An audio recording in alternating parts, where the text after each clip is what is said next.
한 가지 질문을 드리도록 하겠습니다. 전 세계 기독교 신자들이 가장 잘 아는 성경이 어느 성경인지 혹시 아시나요? 오, 정답입니다. 많은 사람들이 신년을 맞으며 올해는 꼭 성경 일독을 하겠노라 다짐을 하고 성경책을 핍니다. 그렇게 성경의 첫 시작인 창세기부터 읽기 시작을 하는데요. 조금 일찍 포기한 사람들은 출애굽기 20장쯤 되면은 이제 이게 무슨 말인가 싶어가지고 포기를 하기 시작하고요. 조금 많이 읽었다 싶으면은 레위기 한 5장쯤 되면은 이게 도대체 무슨 말인가 하면서 포기를 합니다. 그러다가 다시 성경 일독을 다짐하고 내가 다시 성경을 읽어야겠다라고 생각을 했는데 어디까지 읽었는지 잘 기억도 안 나고 이왕이면 처음부터 다시 읽자라는 마음으로 창세기를 다시 피는 거죠. 그리고 창세기 말씀을 다시 읽다가 출애굽기나 레위기 되면은 다시 포기를 합니다. 그래서 구약의 마지막인 말라기에는 도대체 무슨 내용이 있는지는 아무도 모르고요. 창세기의 말씀은 너무나도 잘 알고 있다는 것이죠. 특히 창세기 1장 1절은 전 세계 모든 신도들이 모두 암송할 정도로 많이 본 성경의 구절 중에 한 구절일 것입니다. 아마 하나님께서는 인간의 연약함을 다 아시고 성경의 가장 시작에 창세기의 말씀을 두셨고 창세기 1장부터 3장까지의 그 중요한 내용들로 가득 차게 해 두신 것 같습니다. 창세기 1장은 어떤 내용으로 시작을 하나요? 우리 창세기 1장 1절 말씀 다 같이 한번 암송해 볼까요? 준비가 안 돼 있었는데 갑자기 나왔네요. 창세기 1장 1절 말씀 모두가 다 알고 있을 것입니다. 함께 읽어볼까요? 시작. 태초에 하나님이 천지를 창조하시니라. 네, 사실 보지 않아도 우리는 다 암송하고 있습니다. 그렇게 우리에게 친근한 말씀이 창세기 1장의 말씀입니다. 창세기의 시작은 하나님께서 천지를 창조하셨다라는 선언으로 시작을 합니다. 그리고 그 1장 마지막 절인 31절에 보면은 이렇게 이야기를 하는데요. 우리 1장 31절 말씀 함께 읽어볼까요? 시작. 하나님이 지으신 모든 것을 보시니 보시기에 심히 좋았더라. 저녁이 되고 아침이 되니 이는 여섯째 날입니다. 아멘. 네, 하나님께서는 자신이 지으신 모든 만물을 바라보시면서 보시기에 심히 좋았다, 보시기에 좋았다라고 이야기를 하십니다. 그럼 여기서 한 가지 더 질문을 드리도록 하겠습니다. 창세기 1장에 보시기에 좋았더라라는 이 말씀이 총 몇 번 반복이 될 것 같으십니까? 몇 번일까요? 대부분 이런 질문에는 7번이라고 대답하시면 된다고 담임 목사님께서 자주 이야기를 해주셨죠. 네, 7번 반복이 되어 있습니다. 그러면 이 7번이라는 숫자는 어떠한 것을 의미하는 것일까요? 하나님께서 지으신 이 모든 창조물이 가장 선하고 아름답다라는 것을 보여주는 것이지요. 하나님께서는 6일 동안 천지를 창조하셨는데 각 창조의 마지막 단계에 늘 보시기에 좋았더라라는 말을 반복하고 계십니다. 그리고 그 말씀을 7번이나 반복하시면서 하나님께서 지으신 그 모든 것이 완벽하게 선한 것임을 우리에게 보여주시고 있는 것입니다. 이렇게 보시기에 심히 좋았다, 보시기에 좋았다라는 말이 여러 번 반복되는 것을 보면서 학자들은 이 창세기 1장이 시이자 노래였을 것이다 라고 말을 하는데요. 그러니까 하나님께서 천지를 창조하실 때 무엇이 있으라라고 말씀하신 뒤에 그 일이 이루어지고 나면은 보시기에 좋았더라라고 기뻐서 노래를 부르셨다라는 것이지요. 이를 뒷받침해 주는 증거가 욥기 38장 7절에 보면 나오고 있습니다. 욥기 38장 7절에 보면 이렇게 이야기를 하는데요. 그때에 새벽 별들이 기뻐 노래하며 하나님의 아들들이 다 기뻐 소리를 질렀다라고 이야기를 하는 것이죠. 그러니까 하나님께서 천지를 창조하실 때 하나님과 천사들이 기뻐서 환호를 지르면서 노래를 불렀다라는 이야기를 우리에게 해주고 있는 것입니다. 이 모든 것을 통해서 우리가 알 수 있는 것은요, 하나님께서 천지를 창조하셨을 때에 자신이 만드신 모든 만물들을 바라보시면서 보시기에 좋았더라 라고 기뻐 노래를 부르셨다라는 것이죠. 그리고 하나님께서 특히 인간을 지으셨을 때는 보시기에 심히 좋았더라 라고 기뻐 노래를 부르셨다라는 것입니다. 이처럼 성경은 하나님께서 창조하신 그 모든 세계가 아름답고 선하게 보기에 좋은 모습으로 창조되었다라고 우리에게 말을 해줍니다. 그런데 여기서 우리가 잊지 말아야 하는 중요한 사실이 한 가지 있습니다. 1장 16절 말씀을 보면은 이렇게 이야기를 하는데요. 우리 1장 16절 말씀을 함께 읽어보도록 하겠습니다. 함께 읽겠습니다. 시작. 하나님이 두 큰 광명체를 만드사 큰 광명체로 낮을 주관하게 하시고 작은 광명체로 밤을 주관하게 하시며 또 별들을 만드시고. 여기에 나오는 큰 광명체와 작은 광명체는 누가 봐도 해와 달을 가리키는 말입니다. 그런데 왜 성경은 해와 달을 만드셨다라고 말을 하지 않고 큰 광명체와 작은 광명체라고 말을 하셨을까요? 당시 고대 근동의 문화를 살펴보면은 해라는 이름을 가진 신과 달이라는 이름을 가진 신이 있었습니다. 그러니까 성경에 해와 달이라고 써 있으면은 하나님이 해라는 신을 만들었고 달이라는 신을 만들었구나라는 오해를 불러일으킬 소지가 있는 거죠.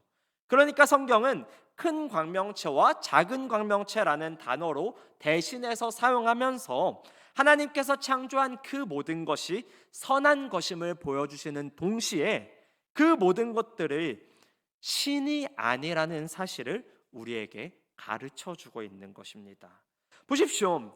우리가 창조에 대해서 오해하면 안 되는 것이 있습니다. 무엇이냐면은 하나님께서 지으신 이 세계가 아무리 아름답고 아무리 선하다고 할지언정 그 모든 것들을 만드신 분보다는 아름답지 않다라는 것입니다. 여러분들이 하나님께서 지으신 그 창조물들을 즐기실 때에 그 창조물들을 충분히 즐기시고 행복해 하시는 것은 전혀 문제가 되지 않습니다. 그것들을 충분히 즐기시고 행복해 하시기를 바랍니다. 하지만 그 모든 창조물들을 창조주의 자리에 올려두어서는 안 된다라는 것이지요. 만일 여러분들이 그 창조물들을 창조주의 자리에, 즉 하나님의 자리에 올려놓는다면은 여러분들은 결국 공허해지게 된다라는 것입니다. 이런 일은 오늘날 우리 삶에서 흔히 일어나는 문제들입니다.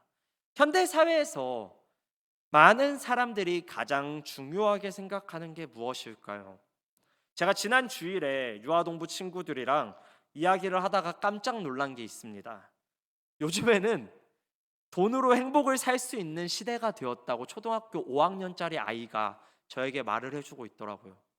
요즘에는 돈으로 최고다. 돈으로는 행복도 살 수 있는 시대가 되었다라고 저에게 이야기를 해주었습니다. 네, 맞습니다. 현대 사회는 물질이 우리를 행복하게 해줄 수 있다고, 물질만큼 중요한 게 없다라고 이야기를 해줍니다. 그렇게 물질을 하나님의 자리에 올려놓으려고 하는 것이죠. 여기서 조금 더 나아가면은 건강은 돈으로 살 수 없으니까 건강이 가장 중요하다, 이런 이야기를 합니다. 그러나 성경은 뭐라고 이야기를 합니까?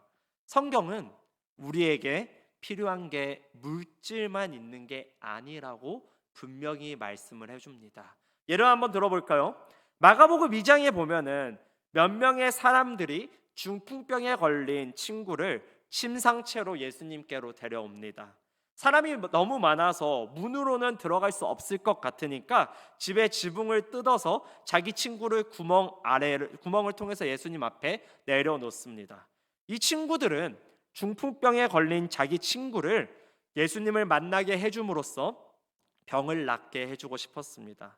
그때 예수님께서 이 중풍병에 걸린 친구들에게, 환자에게 뭐라고 말씀하시는지 아십니까? 마가복음 2장 5절의 말씀을 보면 이렇게 이야기를 하는데요. 우리 함께 읽어보도록 하겠습니다. 함께 읽겠습니다. 시작. 예수께서 그들의 믿음을 보시고 중풍병자에게 이르시되 작은 자야 내 죄 사함을 받았느니라 하시니. 아멘. 네. 친구들과 중풍병자가 원한 것은 자신의 건강이었습니다. 이 중풍병을 낫는 것을 원했었습니다. 그런데 예수님께서는 그 환자를 보자마자 내 죄가 용서받았다라고 말씀하시는 거죠. 이게 뭘 의미하는 것입니까? 우리는 건강과 물질만으로 행복해질 수 없는 존재라는 것입니다. 우리에게는 건강과 물질 그 이상의 것이 필요하다라는 것이죠. 진짜 우리에게 필요한 것은 우리 영혼의 만족이 필요하다라는 것을 우리는 이를 통해서 확인할 수 있는 것입니다.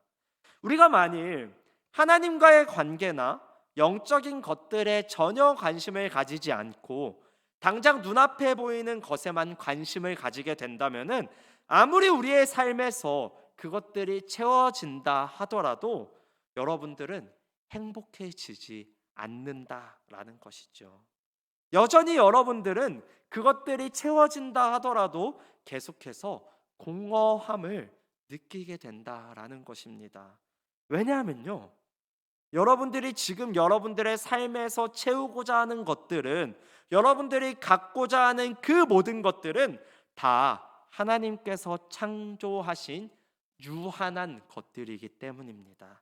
그 모든 것들은 다 하나님께서 창조하신 창조물들이지 창조주가 아니라는 사실입니다. 그것들은 신이 될 수 없는 존재들이라는 것이죠. 무엇보다 우리가 하나님께서 지으신 창조물로 만족하지 못하는 가장 큰 이유는 하나님께서 창조하신 그 모든 선한 것들이 인간의 죄로 말미암아 다 망가졌기 때문입니다. 창세기 3장 17절의 말씀을 보면은 이렇게 이야기를 하는데요. 우리 창세기 3장 17절 말씀 함께 읽겠습니다. 시작. 아담에게 이르시되 내가 내 아내의 말을 듣고 내가 내게 먹지 말라 한 나무의 열매를 먹었은즉 땅은 너로 말미암아 저주를 받고 너는 내 평생에 수고하여야 그 소산을 먹으리라. 네. 성경은 하나님께서 지으신 그 모든 창조물들이 인간의 죄로 말미암아 오염되어서 저주를 받았다라고 말을 합니다. 이제 하나님께서 만드신 그 아름다운 것들이, 하나님께서 보시기에 좋았다라고 말씀하신 그 모든 것들이 하나님이 보시기에 좋지 않게 변해버렸다라는 것이죠. 그래서 우리가 아무리 하나님이 만드신 피조물들을 통해서 우리의 마음을 채우려고 노력을 해도, 맛있는 것을 먹음으로써 만족하려고 하고 쇼핑을 함으로써 만족하려고 하고 더 나아가서 누군가에게 인정을 받음으로써 만족을 얻으려고 하여도 그것들은 우리의 마음속 공허함을 채울 수 없게 된다라는 것입니다. 생각해 보십시오. 우리는 늘 사람들로부터 인정을 받기를 원합니다. 나라는 존재가 다른 사람들에게 귀하고 아름다운 존재로 인정받고자 하는 욕구가 우리 안에는 다 있습니다. 타인이 나를 평가할 때 저 사람 참 멋진 사람이다, 예쁜 사람이다, 신앙이 좋고 나이스한 사람이다 라고 평가받기를 원한다라는 것이죠. 저 역시 마찬가지입니다. 그런데 사실 이때 우리는 타인으로부터 내가 너를 보기에 심히 좋았더라 라는 말을 듣고 싶은 것 아닌가요? 우리는 하나님으로부터 들어야 하는 보시기에 심히 좋았더라라는 이 말을 하나님이 아닌 사람과 물질들로부터 듣고자 한다라는 것입니다. 하지만 우리가 이 세상의 것들로, 하나님이 지으신 피조물들로 그 욕구를 채우려고 하면은 우리는 늘 공허할 수밖에 없다라는 것입니다. 그렇다면 우리는 어떻게 이 공허함을 채울 수 있습니까? 우리는 무엇으로 말미암아 만족한 삶을 살아갈 수 있습니까? 이를 알아보기 위해서 우리는 창조주이신 그분이 피조물이 되신 사건을 기억해 볼 필요가 있습니다. 이 땅을 창조하신 삼위 하나님은 우리를 위해 사람이 되셨습니다. 창조주이신 그분이 창조 세계의 일부가 되어서 이 땅 가운데 오셨습니다. 그분은 죄로 가득한 우리와 달리 자신의 삶 전체를 통해 하나님의 말씀에 전적으로 순종하셨습니다. 완벽하게 하나님을 사랑하셨고 완벽하게 이웃을 사랑하셨죠. 예수님이 세례 요한으로부터 세례를 받고 불에서 올라오실 때에 하나님으로부터 어떤 음성을 들었는지 아십니까? 마태복음 3장 17절의 말씀을 보면은 그때 어떠한 음성을 하나님께서 말씀하셨는지를 알 수 있는데요. 우리 함께 읽어보도록 하겠습니다. 함께 읽겠습니다. 시작. 하늘로부터 소리가 있어 말씀하시되 이는 내 사랑하는 아들이요 내 기뻐하는 자라 하시니라. 네, 이게 무슨 말일까요? 성부 하나님께서는 성자 예수님이 물에서 올라오실 때 하나님께서 모든 것을 창조하셨을 때의 기쁨보다 훨씬 더 큰 기쁨으로 난 너가 너무나도 좋다, 보기에 너무나도 좋다, 보기에 심히 좋다 라고 말씀하신 것입니다. 아담이 타락하기 이전에 아담과 하와는 하나님께 이 말을 수도 없이 들었습니다. 하지만 아담의 타락 이후에는 그 어떤 인간도 하나님께 이 말을 들을 수 없었습니다. 하지만 예수님은 하나님으로부터 이 말씀을 들으셨습니다. 왜냐하면 그분은 죄가 없는 완벽한 분이셨기 때문입니다. 하지만 시간이 지나서 예수님께서 겟세마네 동산에 서셨을 때 그분은 자신을 향해 보기에 좋다라고 기쁨의 노래를 부르던 하나님께서 자신을 향해 침묵하는 것을 보았습니다. 겟세마네 동산에서 제발 이 잔을 내게서 옮겨달라는 그 피눈물 흘리는 절규에도 예수님은 아무런 응답을 얻지 못하셨고 나의 하나님 어찌하여 나를 버리시냐고 부르짖었지만 자신이 사랑하고 자신을 사랑하던 하나님으로부터 완전히 버림을 받으셨습니다. 이는 내 사랑하는 아들이요 내 기뻐하는 자라라는 말씀을 들으신 그분이 이제는 하나님께로부터 완전히 버림을 받으셨다라는 것이죠. 이 모든 가정 가운데 그분이 잘못한 것은 하나도 없었습니다. 하지만 그럼에도 불구하고 예수님은 하나님께 버림을 받았다라는 것이죠. 왜요? 왜 그분이 하나님으로부터 버림을 받았습니까?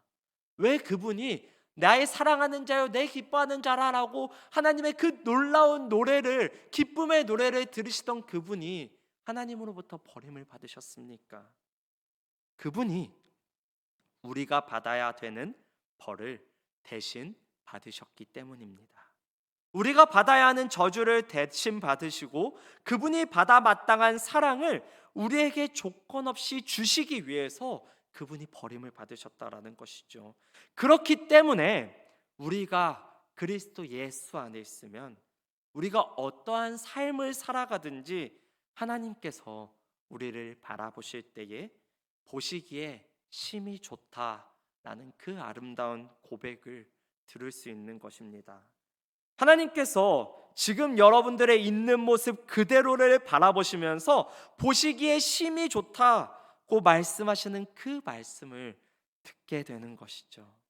사랑하는 성도 여러분, 우리는 비록 너무나도 죄인이지만 너무나도 연약한 존재들이지만 하나님께 보시기에 좋다라고 말들 들을 수도 없는 그러한 존재들이지만 하나님께서는 예수 그리스도 안에 있는 우리를 향하여서 그분의 의를 전가하셔서 우리를 바라보시면서 보시기에 좋다라고 말씀하십니다. 그러면은 그 말을 들은 우리는 어떻게 될까요?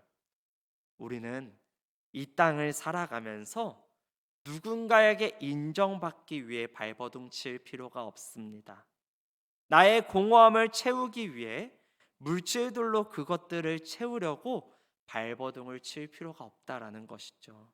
우리는 빌립보서 4장 12절에 사도 바울의 고백처럼 나는 비천에 처할 줄도 알고 풍부에 처할 줄도 알아 모든 일 곧 배부름과 배고픔과 풍부와 궁핍에도 처할 줄 아는 일체의 비결을 배운 자들이 된다라는 것입니다.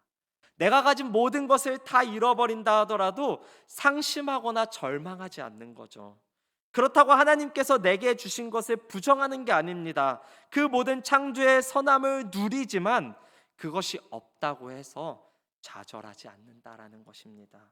왜냐하면은 하나님께서 나를 향해 보시기에 심히 좋다라고 말씀해 주시기 때문에, 그분이 나를 인정해 주시고 그분이 나를 사랑해 주시기 때문에 내가 지금 어떠한들 그 모든 상실을 신경 쓰지 않을 수 있다라는 것입니다. 사랑하는 성도 여러분, 지금 여러분들은 무엇으로 여러분들의 마음을 채우기 위해 노력하고 계십니까? 무엇으로부터 보시기에 심히 좋았더라라는 그 말을 듣고자 노력하고 계십니까? 이 땅의 것들로 내 마음의 공허함을 채우기 위해, 하나님께서 지으신 창조물로 내 마음의 공허함을 채우기 위해, 그것으로 만족을 얻기 위해 노력하는 삶이 아니라 오직 하나님 한 분으로 만족한 삶을 살아가시는 저와 여러분들이 되시기를 축복합니다.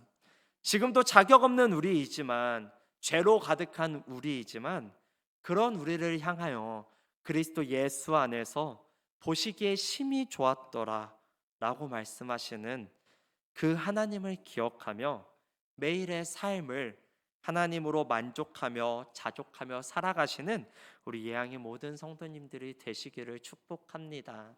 비록 우리가 이 땅을 살아갈 때에, 이 땅을 살아가는 그 매일매일의 순간이 늘 인정받기 위해 노력하는 순간일 수 있습니다.